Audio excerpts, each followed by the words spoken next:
Why don't we design the technology to be something parents own and control? That's Tim Estes talking about Angel, artificial intelligence designed with families in mind. Now, we've gone over the risks of AI, but digital parents should know about the tools as well, putting computing power to work to make life simpler and hopefully safer.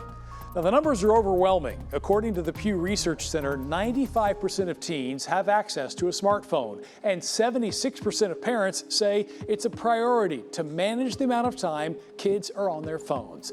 Perhaps ironically, AI can help, like with Canopy, an app that we've shown you before, using AI to help parents keep kids safe online. We have a number of technologies, but one of them is our ability to identify explicit images and in real time filter them out so kids don't need to be exposed to those type of images. Hey there, I'm Angel. Let's go explore the digital world together.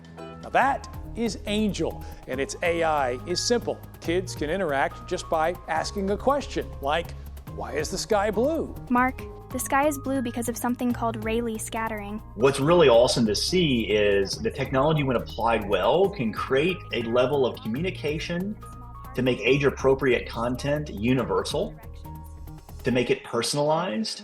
Estes says Angel should be a bridge, giving kids appropriate access to the online world, parents insight into what their kids are doing online, and even occasionally nudging kids offline so they're not glued to their devices all day.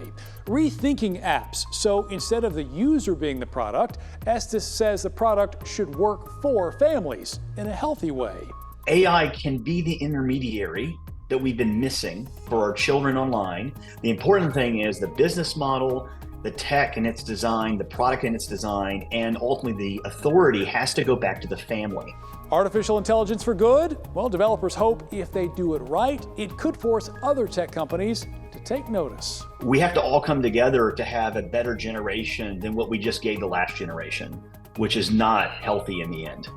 And so this is about us playing our part in that. You know, it seems like for a lot of parents, the idea is kind of all or nothing when it comes to technology. Yeah. And part of our discussion was about how the fact that, you know what, your kids are going to live in a digital world, whether you like it or not. The question is, how do you give them the tools to be ready for that world, to make sure they have a safe experience? So the hope is that, you know, AI has so much power, you can use that power in a way that benefits kids and families and gets them ready for that digital future. You know, I think you really threaded the needle well there, just showing people what some of the options are that are being thoughtful for our kids as they navigate this space. Because let's keep it real, their brains are still in development. So you want to make sure you're being thoughtful about what they're consuming. And more good options are coming, All right. I hope.